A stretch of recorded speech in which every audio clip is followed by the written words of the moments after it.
Tama po ba yung narinig ko? Parang may dumaan na pandesal, ano? Oo anak, pandesal nga yung sinisigaw sa labas. Gusto mo ba? Ibibili kita.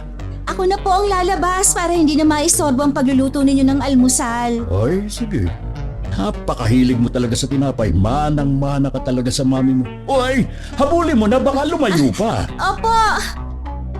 Nagmamadaling lumabas ng bahay si Mara para habulin ang lalaki naglalako ng pandesal.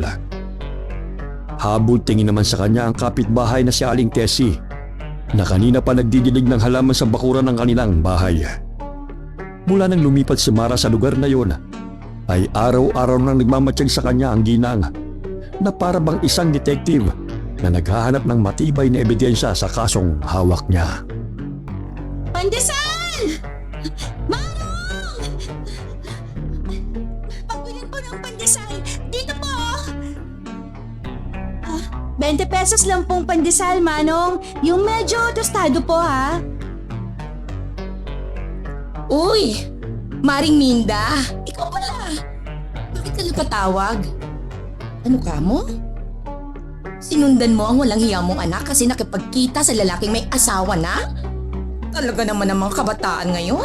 Hindi na nag-iisip. Wala nang pakialam kung may masisirang pamilya. Basta ang mahalaga sa kanila ay pera. Aba, kung ayaw magpapigil ang anak mo, sabunutan mo mare. Kaladkarin mo pa uwi nang magtino. Kaysa naman ang pamilya ninyo ang kinakaladkad niya sa kahihiyan. O siya sige, pumunta ka lang dito kapag kailangan mo ng kausap ha. Ibababa ko na itong phone. Itong si Aling Tessie, para-paraan talaga sa pagpaparinig. Ang tanda-tanda na wala pa rin pinagkatandaan. Akala niya, hindi ko napapansin na sagad siya sa pagkachismosa. Mara! Inabutan mo ba yung nagtitinda ng pandesal? Nakabili ka ba? Opo, Daddy! Nakabili ako! Ay, hiling mo pumasok ka na rito. Nakapagluto na ako. Kain na tayo. Nandyan na po! Tama, bagay na bagay ang pandesal sa mainit na kape. Naku po! Itong mga higad na ito, paano kayo nagkaroon ng 2 higad dito sa rosas na tanim ko? Mukhang naglalandian pa talaga sila. Ang aga-aga eh. Walang pinipiling oras. Talaga naman. Kung pwede ko lang kayong lunurin sa insecticides, ginawa ko na. Kaso, mamamatay naman ang halaman ko. Ay nako, ganyan talagang mga peste. Nakakamatay ng mga gusto lang mabuhay na masaya. Magandang umaga ho, Aling Tessie. Tuwing umaga na lang ho kayong mainit ang ulo Kung hindi mga peste sa halaman ninyo, mga kalat at basura naman ang inaaway nyo dyan. Malinis naman ho Yung bahay at bakuran nyo, may problema ho ba kayo? Ako? May problema? Naku, wala akong problema. Maliit na bagay lang ang mga pesting ito. Madaling gawa ng paraan para mamatay. Ang malaking problema talaga sa buhay, Ineng, ay yung taong hindi alam na nagiging peste na sila sa buhay ng ibang tao. Tama ho kayo, problema nga yun. Sino ho ba ang tinutukoy ninyo? Bakit hindi na lang po ninyo diretsuhin? Kausapin niyo po na maayos kesa nagpaparinig ho kayo dyan. Hindi matatapos ang gulo kapag ganyan. Lalo hong lalaki. Parang apoy na ginagatungan ng tuyong kahoy. Nako, wala naman akong pinaparinggan din eh. Sadya naman talagang may higa dito sa tanim kong rosas. Halika, silipin mo, tignan mo, halika. Pero wag mong lalapitan at baka matalsikan ka ng balahibo. Madadagdagan ang kati mo sa katawan. Ho? Anong kati sa katawan ang sinasabi ninyo? Diba? May skin problem ka? Ay kung hindi, ano ang tawag mo dyan? Sa rashes sa balat mo. Ito ho bang pamumula sa leeg at dibdib ko? Binigyan ho kasi ako ng daddy ng pabango Kaso nagka-allergy ho ako. Sayang nga at mabango pa naman yon. Ibibigay ko na lang ho pala sa anak ninyong si Abby. Di ho ba? At mahilig siya sa pabango. Ha? Paano mo namang nalaman na mahilig sa pabango ang anak ko? Narinig ko ho nung isang araw na nag-aaway silang magkapatid. Kasi nauubos po ni Abby yung pabango ng kuya niya. Kaya ibibigay ko na lang ho sa kanya yung pabango ko na ibinigay ni Daddy. Kesa naman matambak lang. Naku, wag na, Iha. Baka magalit ang daddy mo. Hindi pinamimigay ang ibinigay na. Baka pagsimulan niyo yan ng pag-aaway at selos. Ayoko yung masangkot sa gulo. Hayaan mo nang mamaho si Abby. At makulit naman talaga yun eh. May pera yun. Kuripot lang talagang ibili ang sarili. Ganun ho ba? Hindi naman po magagalit si Daddy at hindi po siya seloso. Naku, kahit na. Sige na, pumasok ka na at kanina ka pa tinatawag, di ba? Mag-aalmusal pa yata kayo. Oo nga ho. Sige ho, Aling Tessie, papasok na po ako. Sige, pagsilbihan mo ng mabuti at palagi mong lambingin ang daddy mo ha? Naku, kaya si Abby ko, hinihigpitan ko talaga pagdating sa lalaki. Kasi baka makabingwit ng pamilyado na. Naku, mahirap na. Ang higad na sumisira sa magandang samahan ng mag-asawa ay dapat malagas ang balahibo. Damhin ang sariling kate at magsugat ang katawan nang sa gayon ay kusang bumitaw. Bagamat narinig ni Mara ang pagbulong ni Aling Tessie, ay hindi niya na ito pinatulan. Ayaw na kasi niyang maulit ang nangyaring gulo sa pinanggalingang lugar. Kumalat doon ang chismis na sugar daddy niya ang sariling ama na si Tony. Dahil mabait at hindi palaaway si Mara, lumipat na lamang siya ng lugar para makaiwas sa gulo. Mara, nasan ka na ba? Lumalamig na ang kape. Daddy! Andito na po ako! Oh, bakit ang tagal mo? Kinausap ko po kasi si Aling Tessie. Paano, nagpaparinig na naman kasi. Mula po nung lumipat ako sa lugar na to, napansin ko palagi siya nagmamatsyag sa akin. Huwag mo na siyang pansinin. Ang mga kagaya niyang chismosa ang salot sa lipunan. Kaya maraming nasisirang pamilya dahil sa pagkakalat nila ng maling impormasyon. Kaya nga po kinausap ko siya, Dad. Kaya lang ang gaga. Hindi umaamin sa mga parinig niya. Hindi pa ako nagtatagal dito mukhang may magkakalat na naman ng chismis tungkol sa atin. Ang hilig nila magkalat ng maling kwento. Hindi muna magtanong kung totoo yun. Kaya nga ako umalis dun sa dati kong inuupahan dahil wala na akong peace of mind. Mukhang mauulit pa yata ang nangyari dun ha. Pasensya ka na anak ha, kung nadadamay ka pa sa problema ko. Nagugulo ko pa ang buhay mo. Hindi ka dapat nasasangkot sa problema ko Dad, pamilya ho tayo. Dalawa na nga lang po tayong magkasama Hindi pa ba tayo magdadamayan? Hindi niyo naman po kasalanan ang nangyari. Ang mga chismosa ang nagpapakalat na sugar daddy kita. Dahil sa pagiging malambing natin sa isa't isa, binigyan na nila lang masamang kahulugan. Ni hindi man lang sila magtanong kung magkaano-ano po ba tayo. Hayaan mo't kakausapin ko mamaya si Tessie. Hindi ako papayag na hanggang dito iinsultuhin ka ng mga tao. Sa pagkakataong ito, pagtatanggol kita anak. Hindi ho, Dad. Ako na pong bahala sa kanya. Kung nagagawa niya akong paglaruan, pues, sasakyan ko paglalaro niya. Pati itong simpleng allergy ko sa pabango nakikita niya, humanda siya sa akin. Anak, hindi ka na dapat nagpapadala sa kalokohan ng babaeng niyo. Dapat sa kanya kinukumpronta para matigil na sa kalokohan niya. Wag po, ako na pong bahala. Ipapahiya ko talaga siya. Basta oras lang na kumalat ang chismis na binubuo niya sa lugar na to, humanda siya sa akin. Sa pagkapahiya niya, hindi na siya makakalabas ng bahay. Ay, kung ano man ang pinaplano mo, wag mo na ituloy. Mukhang hindi maganda yan. Baka ikaw lang ang mamroblema sa huli. Ay, sige na. Kumain na lang tayo. Tumango na lamang si Mara sa sinabi ng kanyang ama. Pero buo na sa isip niya ang planong paglaruan ng kapitbahay nila. Mula ng araw na yon, lahat ng pagpaparinig na ginagawa ni Aling Tessie sa kanya ay sinasadya niyang gawin para maniwala ang ginang na talagang totoo ang sinasabi nito. Uy, Mara! Saan ka pupunta? Bakit parang balot na balot ka? Nilalagnat ka ba? Opo, medyo masama nga pong pakiramdam ko. Pupunta lang po ako sa talipapa para bumili po ng lulutuing ulam. Naku, alagaan mong sarili mo ha.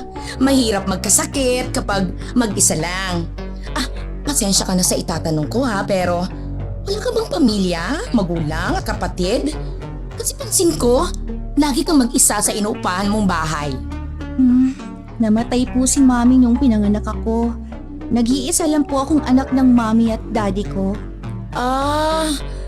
Nasaan ang tatay mo? Ayun, may sarili na po siyang pamilya. Ganun ba? Yung sugar daddy ko po, nasa pamilya po niya. Minsan lang po talaga siyang pumunta rito kapag nakakatakas sa asawa. Alam niyo na. Naku, ikaw na bata ka. Sinisira mo ang buhay mo. Alam mo naman palang may pamilya ng lalaking yun. Bakit ka pa kumakabit? Ay syempre, dahil po sa pera. Ha? Ganun lang po yun, Aling Tessie. Tanggap ko po, nakabit ako. At mas mahalaga ang pamilya nila. Pera lang po ang habol ko sa kanya, no? Pumupunta lang po siya dito kapag magdadala ng pera sa akin. Tapos, ngayong nagkakasakit ka, walang nag-aalaga sa'yo. Hindi naman sa pananakot ha. Kaso, ipatingin mo sa doktor ang sakit mong yan. Ilang araw na kitang nakikitang ganyan ang itsura mo. Balot na balot ang katawan mo ng sweater at pajama. Ako ang nahihirapan sa'yo, Neng. Magpa-check up ka na ha. Alam mo naman ang mga babaero, nagdadala sila ng sakit. Concern lang ako sa'yo, Iha. Sige ho.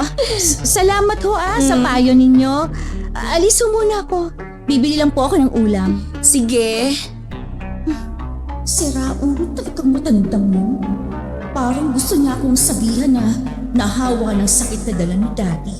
Si Raul, dapat talaga sa kanya pinuputulan ng dila. Ilang araw ang lumipas. Hindi na pinapatulog si Mara ng pangangate dahil sa rashes ng kanyang katawan. Hindi niya namamalayan na kahit tulog ay nakakamot niya ito. Nagising siya ng alanganing oras dahil humapdi na ang mga sugat na kanyang kinamot. Ano to? Nakamot ko ng sobra kaya nagtutugo na. Nasaan na ba yung pamahid ko? Nakaubos na ako ng ilang cream pero lalong lumalala ha? Kailang palitan ako ng brand.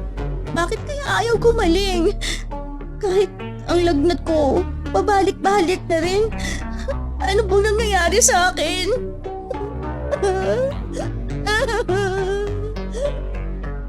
Habang ginagamot ang sarili, ay naisipan niyang tawagan ng ama.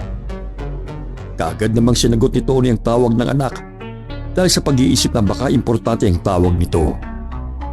Bihira kasing tumawag si Mara dahil makaitong independent. At kapag tumawag ay madalas dahil sa pag-aalala. Oh anak, bakit napatawag ka? Alanganing oras na. Anong problema? Bakit gising ka pa? Dad, yung rashes ko po parang lumalala kasi sobrang kate. Hindi na po tumatalab yung cream. Tsaka parang wala na ring epekto yung gamot na ibinigay ng doktor. Ay, ganun ba? Ay sige, pupuntahan kita bukas. Sasamahan kita magpatingin uli sa ibang doktor. Tiisin mo lang muna anak ha. Huwag mong kakamutin. Nakamot ko nga po kaya dumudugo na. Ngayon naman ang hapdi-hapdi na. Parang nanunuot sa laman ko yung magkahalong kate at hapdi ng sugat. Ano ba ito nangyayari sa akin, Dad? Natakot po ako. Ay sige. Pupuntahan na kita dyan ngayon. Hintayin mo ako. Pero di ba nasa site ka po ngayon? Malayo pa naman yan dito. Baka makatulog lang kayo habang nagmamaneho dahil sa pagod. Matitiis ko pa naman po ito, Daddy.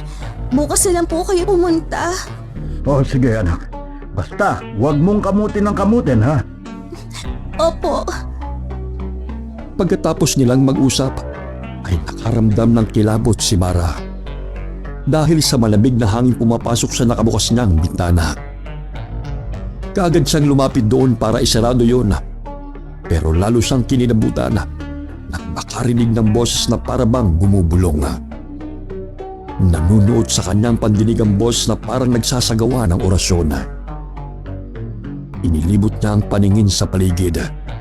Pero tahimik at wala namang tao sa labas.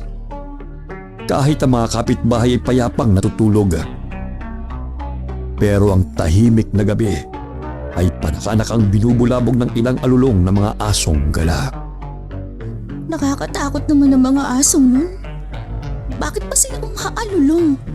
Ngayon pa talaga umalulong kung kailang malalim at tahimik na ang gabi. Teka, bukas pa pala ang ilaw sa isang kwarto ng bahay ni Aling Tessie. Gising pa kaya ang bruha? Ano naman kaya ang kwentong binubuo ng tsismosang yun ngayon? Wala talagang pinipiling oras Ibang klase talaga. Matapos niyang gamutin ang mga sugat, ay pinilit na niyang makatulog. Habang nahihimbing siya, ay gising na gising naman si Aling Tessie. Dahil kinakausap niyang bisitang dumating ng alanganing oras sa kanyang bahay. Bakit ganitong oras ka naman dumating? Ang sarap na ng tulog ko kaya, Beth. Nang istorbo ka pa talaga? Hindi ako pwedeng pumunta kapag araw, di ba? Gusto mong mahuli ako ni Tony. Alam mo, umiiwas ako sa gulo. Ikaw na nga ang nadidihado sa sitwasyon nyo. Ikaw pa talaga ang umiiwas? Kung tutuusin pwede mo nga silang sugurin, di ba? Ikaw ang mas may karapatan sa asawa mo. Bakit ikaw ang nagtatago? Basta. Pabayaan mo na ako sa desisyon ko sa buhay. Hindi kasi ako mapakali kaya ako nagpunta rito. Kumusta na ang pinagagawa ko sa'yo? May balita na ba, ha? Aba, oo naman.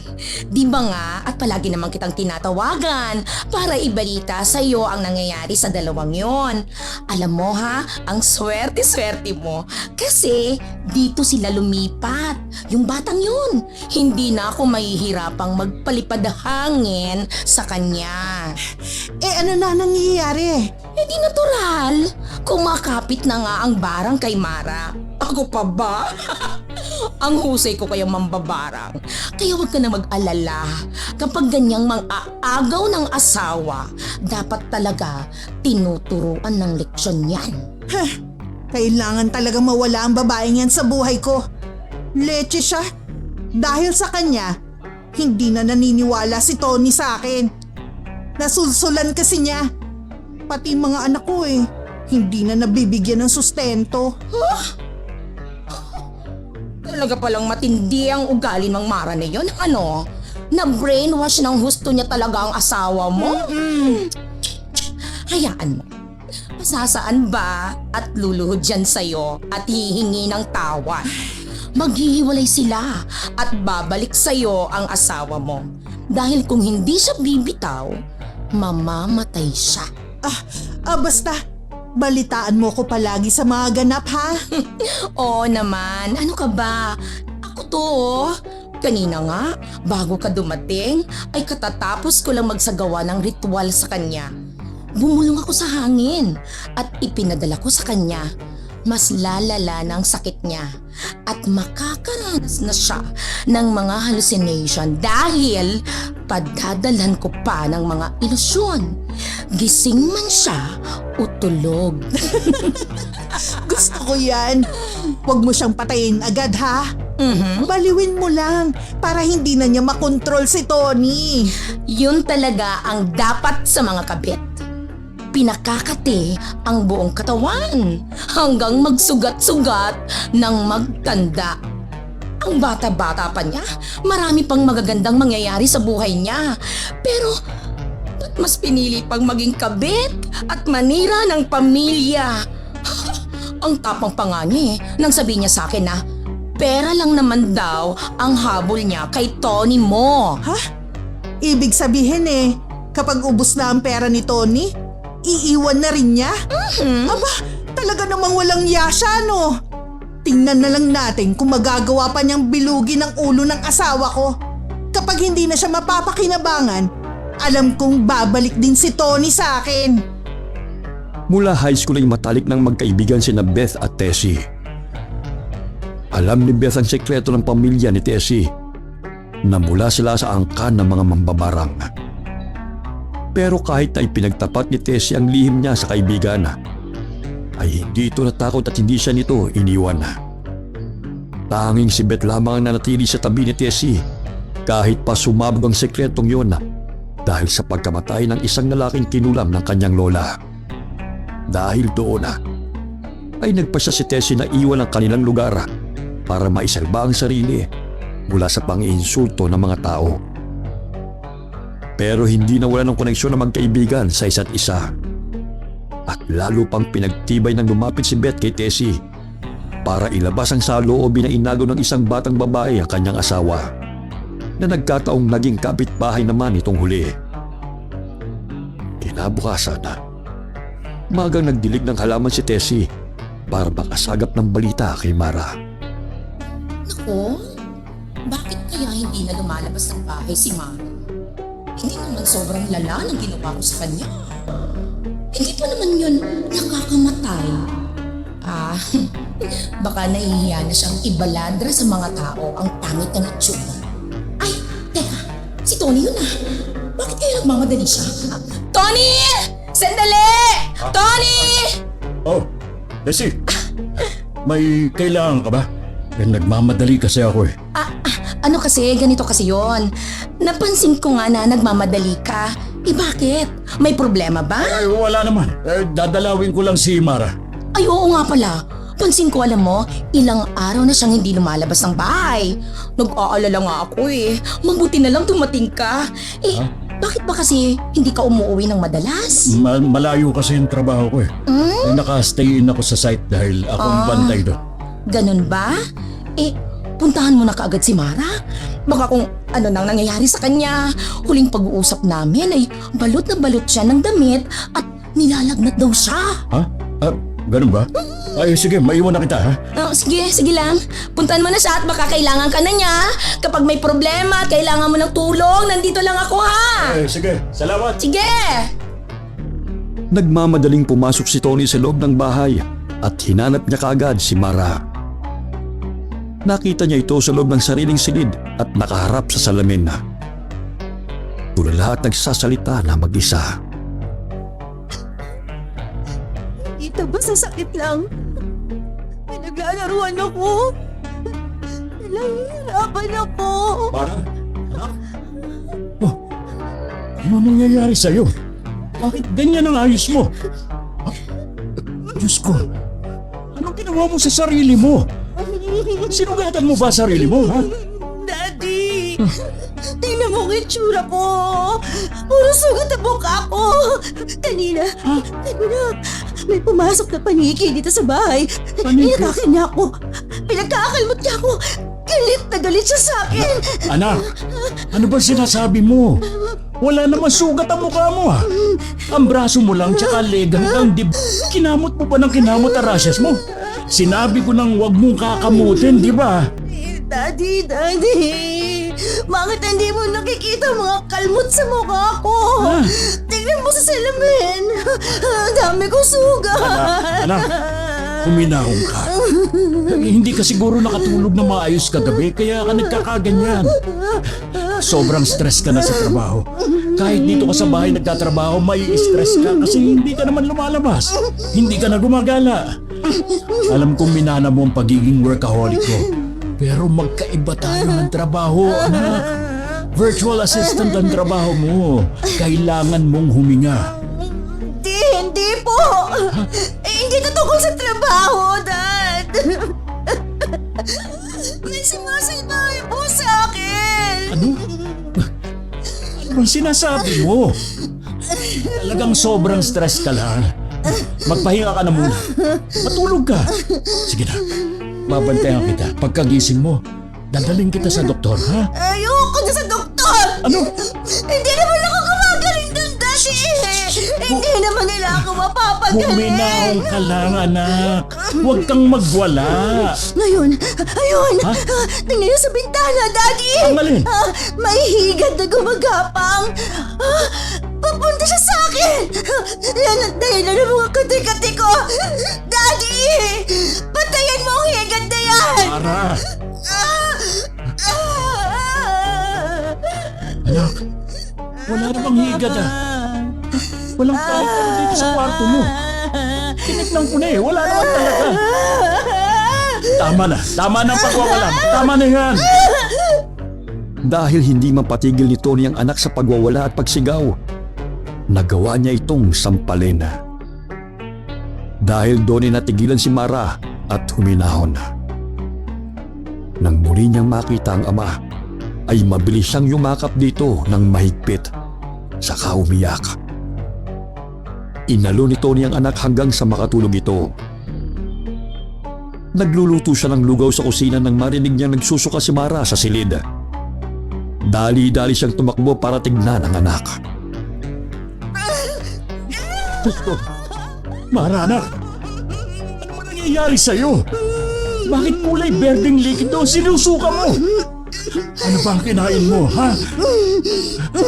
Daddy, ang sakit po sa tiyan ko. Tulungan mo ako. Hindi ko na po kaya. O sige, dadalhin na kita sa ospital ngayon. Halika na! Marahan niyang inalalayan ng anak hanggang sa maisakay niya ito sa kanyang kotse. Bago niya paandarin ang sasakyan, ay nahapyawan niya ng tingin si Tessie na nasa bakuran nila. Matalim ang tingin ito sa kanilang mag-ama. Kapansin-pansin din ang paggalaw ng mga labi ng babae na parabang umuusal ng orasyon.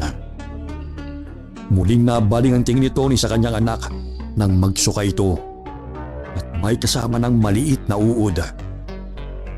Naglaki ang kanyang mga mata sa nakita. Doon niya naisipang dalhin sa albularyo ang anak dahil alam niyang hindi na ito mapapagaling ng doktor. Binabarang ang anak mo. Ano? Barang? Sino may gawa?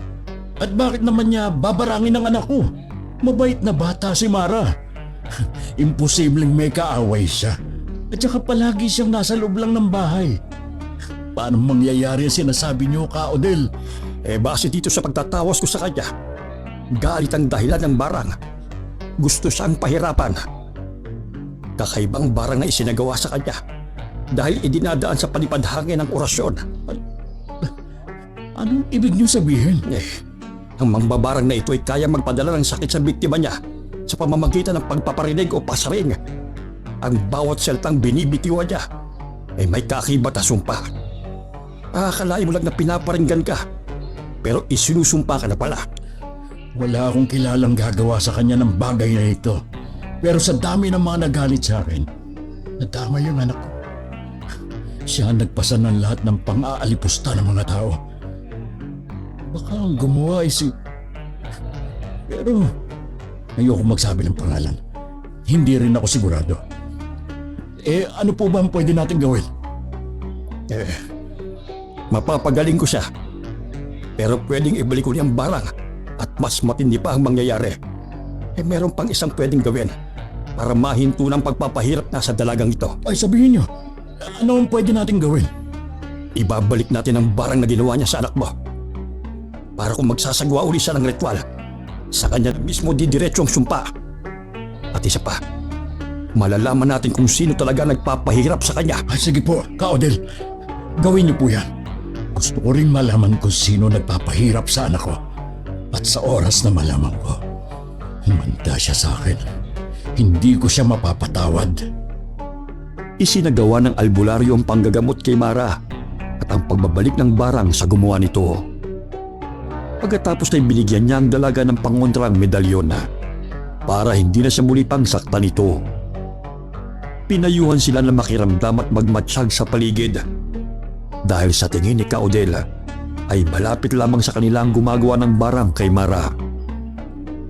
Dahil sa payo ng albularyo sa mag-ama, naging palamasid sila sa mga kapitbahay. Mara, kamusta ka na? Mukhang nagiging maayos na ang lagay mo, ha? Oho, lahat naman ho ng sakit nagagamot, di ba? Pero may mga sakit na hindi natural. Ha? Anong ibig mong sabihin?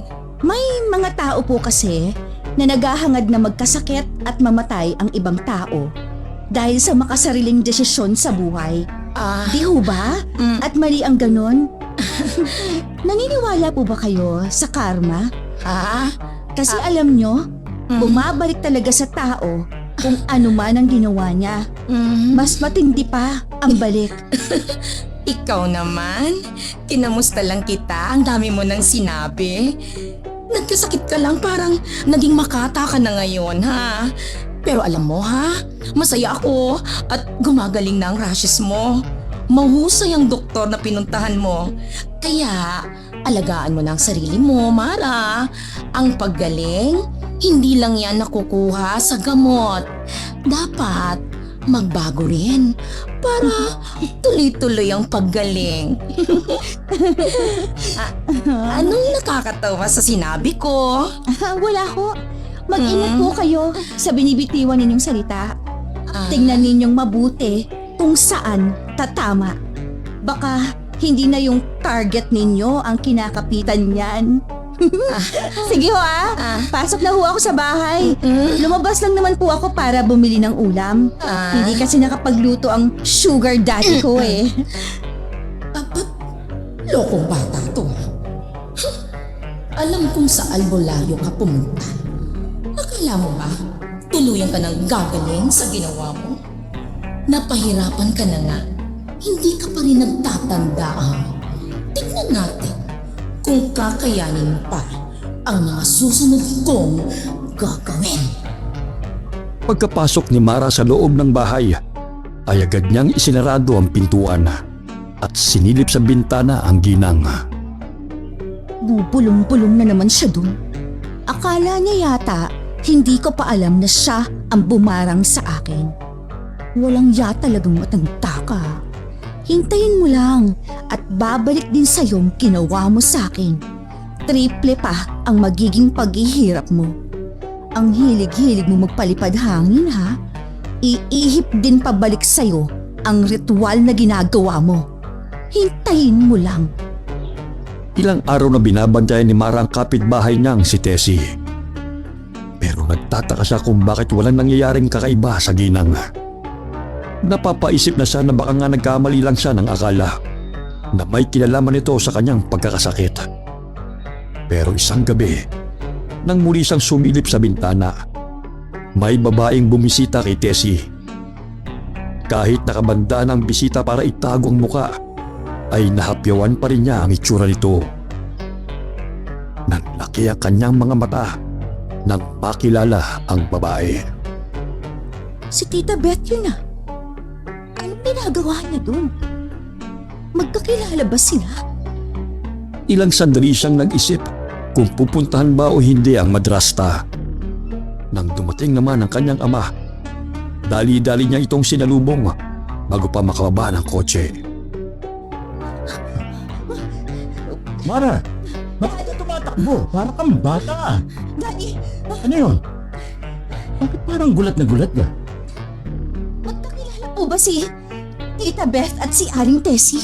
Ha? Hindi ko alam. Bakit mo naman naitanong? Hindi naman siya pinakilala ni Beth sa akin.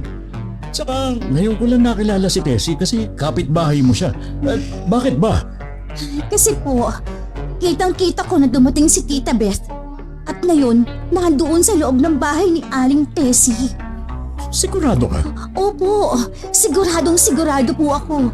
Baka nga magkaibigan sila. Hayaan mo na, buhay naman nila yan.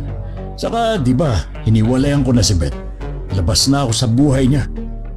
Para po kasing may kakaiba kay Tita Beth kanini. Anong kakaiba? Balot na balot po siya. Tinatakpan pa niya ng bandana yung mukha niya. Tapos, nakita ko yung mukha niya na parang mukha na tinubukan ng tigyawat.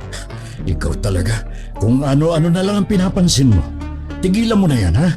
Baka mamaya, magulat na lang ako isang araw, napapaaway ka na kasi naging chismosa ka na rin. Daddy naman. Abangan po natin siya sa paglabas. Tsaka, kung magkaibigan nga sila, bakit parang nagtatago siya? Palingon-lingon pa nga siya kanina sa paligid na parang natatakot na baka may makakita sa kanya. Parang may ginagawang kalokohan. Na-curious tuloy ako. Bayaan mo na sila. Baka sabihin pa niya, naghahabol ako sa kanya pagkatapos ng ilang beses kong pagtataboy sa kanya kahit nagmamakaawa siya. Ay, halika na. Pumasok na tayo sa loob. Dahil hindi mapakali si Mara, Panay ang silip niya sa labas ng bintana para tignan kung lumabas na si Beth. Hanggang sa nakita niyang palabas na ito ng bahay ni Tessie. Dali-dali siyang lumabas ng bahay at sinalubong ang dating madrasta. Gulat na gulat sina Tessie at Beth nang humarang sa harapan nila si Mara. Bakit ka humaharang dyan? Tsaka, bakit gising ka pa? Hating gabi na. Pinamatsagan mo ba ako? Hindi po ah. Bakit naman po kita mamatyagan? Hindi ho ikaw ang sadya ko. Siya ho. Ang babaeng yan ang sadya ko dito. At ano naman ang kailangan mo sa bisita ko, ha? Huwag mo nga siyang harangan. Bakit mo ba siya ginugulo, ha? Mara, tumigil ka! Huwag mong aalisin ang bandana niya! Alam kong ikaw yan, Tita Beth! Huh? Anong ginagawa mo dito ng ganitong oras? Maling tanong pala. Dapat, ano ang nangyari sa'yo? Bakit ganyan ang itsura mo? Ang dami mong sugat sa balat at nagnanana pa. Anong sakit ang tumama sa'yo? At teka nga, Ano bang ginagawa mo rito? Sabi ko sa'yo, huwag ka nang pumunta rito. Liga, umuwi na tayo. Daddy, sandali lang ho. Nandito na rin naman tayo eh. Magkalinawan na lang tayo dito. Hindi naman na itong mga bata naglalaro ng tagu-taguan eh. Pare-pareho nating alam ang mga nangyayari. Di ba, Tita Beth? Ang kapal talaga ng mukha ng mga kabet.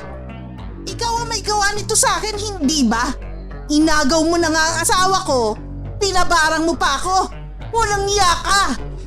Ako pa talaga ang walang ya? Eh, ikaw nga itong nangaliwa ah. Ikaw ang nanloko sa daddy ko. Tinanggap kita na maging asawa niya, tapos manlalalaki ka lang din pala. Tapos pinakalat mo pa, nakabit ako ng daddy ko para si daddy ang maging masama sa paningin ng mga tao. Anong sinabi mo, Mara? Magkakilala kayo? Tsaka, ano ka mo yun? Daddy, na ibig sabihin ay tatay mo si Tony? At hindi daddy na sugar daddy? Opo! At kayo naman, Aling Tessie. Kaya pala kayo parinig ng parinig sa akin dahil nasusulsulan kayo ng babaeng ito. Kaibigan niyo siya? Bakit kayo nakikipagkaibigan sa sinungaling? Hoy, ikaw Beth! Di bang sabi mo sa akin, inagaw ng batang ito ang asawa mo, ha? Bakit ka nagsinungaling sa akin? Tapos, inutusan mo pa akong barangin siya? Buisit! Bakit kasi gumaling ka pang babae ka eh? Dapat namatay ka na kagad. Ikaw talagang salo sa buhay ko eh. Halika nga rito, kakalboy Huwag kita! na huwag mong sasaktan ang anak ko, Beth. Magkakalintikan tayo. Hindi na kita pinatulan kahit na nagloko ka pa. Dahil inisip ko ang reputasyon mo. Kahit ako na lang ang mapasama. Alang-alang sa mga anak natin. Pero ang saktan mo si Mara, wala kang karapatan. Dahil hindi mo siya anak. Kaya nga ako nang gagalaiti sa babaeng yan eh. Kasi sinulsulan ka. Kaya hindi ka na nagbibigay ng sustento sa mga anak natin. Hindi ko pinutulan ng sustento ang mga bata, Beth. Hindi ko na talaga pinadaan sa'yo dahil alam kong lulustayin mo. Kilala ko ugali mo. Basta sa pera. Bakit ka naghahabol sa pera? Ha? Hindi ka na ba kayang bigyan ng pera ng lalaki mo? Wala kang pakialam. Mga walang ya kayo. Magsama kayo mag-ama. Pareho kayong walang kwenta. Nagmamadaling umalis si Beth sakay ng inarkila niyang tricycle. Halos matulala si Tessie sa revelasyon na kanyang nalaman. Inanyayahan niya ang mag-ama na pumasok sandali sa kanyang bahay at doon ay makapag-usap ng maayos. Humihingi ako ng tawad sa inyong dalawa. Wala akong alam sa totoong nangyari. Dahil kaibigan ko si Beth mula pa noong high school kami, kaya siya agad ang pinaniwalaan ko. Patawarin niyo sana ako. Hindi ko naman sinasadya ang pambabarang na ginawa ko sa iyo, Mara. Ayos lang ho sa akin. Kasi gumagaling na ho ako. Sa susunod ho sana bago kayo mambarang, alamin niyo po muna kung anong totoo. Tsaka bakit ho ba kayo nampabarang? Masama ho yun. Mabait naman po kayo, di ba? Alam niyo, matagal na talaga akong huminto sa pambabarang. Nagawa ko lang naman ulit dahil nga kay Beth eh.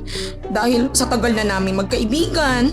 Pero hindi ko alam, kung bakit nagawa pa niyang magsinungaling sa akin at gamitin ako sa pansarili niyang kagustuhan. Mara, Tony, mapatawad niyo sana ako sa nagawa ko sa inyong dalawa. Basta hindi na muling masasaktan ng anak ko. Walang kaso sa akin. Bilang ganti sa nagawa ko, babantayan ko si Mara habang nandito siya. Aalagaan ko siya at ituturing na parang sarili kong anak. Parang kinakabahan po ata ako dun ha. Ha? Baka po kasi... Hindi! Huwag kang matakot, Mara.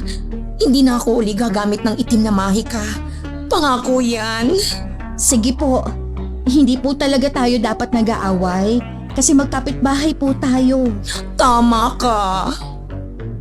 Mula noon ay naging maayos na ang pamumuhay ni Mara sa lugar na yon. Tinupad ni Tessie ang kanyang pangako na magiging mabuting kapitbahay kay Mara at pinatunayan niyang hindi na siya gagamit pa ng itim na mahika. Pero dahil ilang beses nagmakaawa si Beth sa kanya, pinagaling din niya ito alang-alang sa kanilang pagkakaibigan. Pero doon napatunayan ni Tessie na kahit pala matagal nang magkaibigan, nagkakalamat pa rin ang samahan. Naging madalas nang umuwi si Tony sa bahay na tinutuluyan ni Mara at paminsan-minsan nagpupunta doon ang mga kapatid niya sa ama. Kahit galit siya sa dating madrasta, hindi yun naging dahilan para madamay ang mga kapatid. Naging daan pa yun para lalo silang maging malapit sa isa't isa. At hanggang sa kasalukuyan, patuloy na nagiging matibay ang kanilang samahan bilang isang pamilya. Habang si Beth ay nagpakalayo-layo na kasama ang bagong kinakasama. Wakas. Okay, sana po nagustuhan niyo ang kwento namin ngayon. Shoutout po tayo kay Normita Legaspi from Cainta, Rizal. Hi kay Riz Magante from Riyadh, Saudi Arabia. Shoutout sa Cato family, Maestrado Alarcon Lubi family, and Lusterio family from Quezon and Muntinlupa. Shoutout sa Gonzaga family, Royo family, at Deloro family. Hi kay Princess De Leon ng Antipolo City. Shoutout kina Riza Joy Dionisio at Arvin Lumba from Guagua, Pampanga. Hi kay Miss Maura from Kuwait. Hi kay Elizabeth Dunca from Texas, USA. Shoutout kay Vod Mirador at kay CY galing kay Jackie Loponce. Hi kay Maria Consuelo Benitez. Hi kay Janet Rimiliosa. Hi kay Jessica Sobremonte. Hi kay Carol Manzano Abrigo galing Kuwait na nasa Nueva Ecija po ngayon. Welcome home, Carol.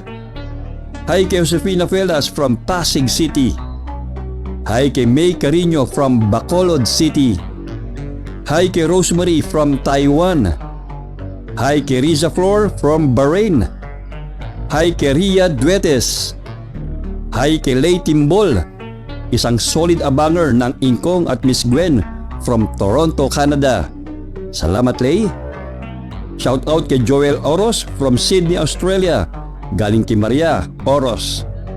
Alright, kung nagustuhan niyo po ang kwento natin ngayon, sana po huwag niyong kalimutan na mag-like, mag-share, mag-comment, at syempre mag-subscribe rin po. Malaking tulong po ang pagsuporta niyo para magpatuloy po ang aming channel. Muli po, marami pong salamat sa inyong lahat and God bless all of you. Bakit? Matising ka mata? Mas ka ng taas. Inanyayahan. May kasis ako! Nabaalala! Di bang puro sugat? Kinamot ba ba yung Kinigarski?